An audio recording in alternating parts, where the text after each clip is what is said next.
வணக்கம் தமிழ் நண்பர்களே, தமிழ் சார்பாக இந்த வீடியோவுக்கு உங்களை வரவேற்கிறேன். வீரா சீரியல் இப்போது 7 வருடம் கழிச்சு அப்படின்னு சொல்லி காட்சிகள் காட்டப்பட்டு வருது. இந்த நிலையில் பல கதாபாத்திரங்கள் இந்த சீரியலிருந்து விலகிட்டாங்க.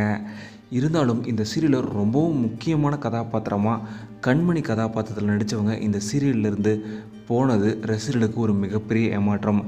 ஏன்னா வீராவுக்கு அப்புறம் ரொம்பவும் லீட் ரோலில் நடிச்சிட்டு இருந்தது கண்மணி கதாபாத்திரத்தில் நடித்தவங்க தான். கண்மணி கதாபாத்திரத்தில் நடித்தவங்களோட உண்மையான பேர் சுபிக்ஷா. இவங்க ஏன் சீரியல்லேருந்து விலகிட்டாங்க அப்படிங்கிறது ஏன்னு தெரியல. ஒருவேளை கதைக்களத்துக்காக தான் விலகிட்டாங்களா அப்படின்றது இப்போ ரீசெண்டாக அவங்களே ஒரு பதிவில் சொல்லியிருக்காங்க. இவங்க விலகினதுக்கான ரீசன் என்னென்னா, இப்போது அவங்க வெப் சீரியஸ் சினிமாவில் ரொம்பவும் பிஸி ஆகிட்டாங்க.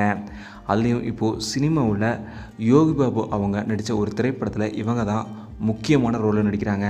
இதே போல் வெப் சீரிஸ்லேயுமே இவங்க நடிச்சிட்ருக்காங்க. இதனால தான் டீம் தரப்பில் இவங்க தன்னோட சுச்சுவேஷனை சொல்லி தன்னோட கதையை முடிச்சுக்கிட்டாங்க. இதை அஃபீஷியலாகவே இப்போ சமீபத்தில் ஒரு பேட்டியில் கண்மணி நடித்த சுபிக்ஷா அவங்க சொல்லியிருக்காங்க. இவங்க இப்போது சீரியலில் இல்லாத பற்றி நீங்கள் என்ன நினைக்கிறீங்க அப்படிங்கிறத மறக்காமல் கீழே கமெண்ட்டில் சொல்லுங்கள். இதே போல் கண்மணியாக நடித்த இவங்களை நீங்கள் எவ்வளோ மிஸ் பண்ணுறீங்கன்றதையும் மறக்காமல் சொல்லுங்கள். இந்த வீடியோ உங்களுக்கு பிடிச்சிருந்தா லைக் பண்ணுங்கள், கமெண்ட் பண்ணுங்கள், ஷேர் பண்ணுங்கள். தமிழ் சேனலுக்கு சப்ஸ்கிரைப் பண்ணணும்னா சப்ஸ்கிரைப் பண்ணிடுங்க. மறக்காமல் பக்கத்தில் இருக்க பெல் ஐக்கானுமே கிளிக் பண்ணிடுங்க.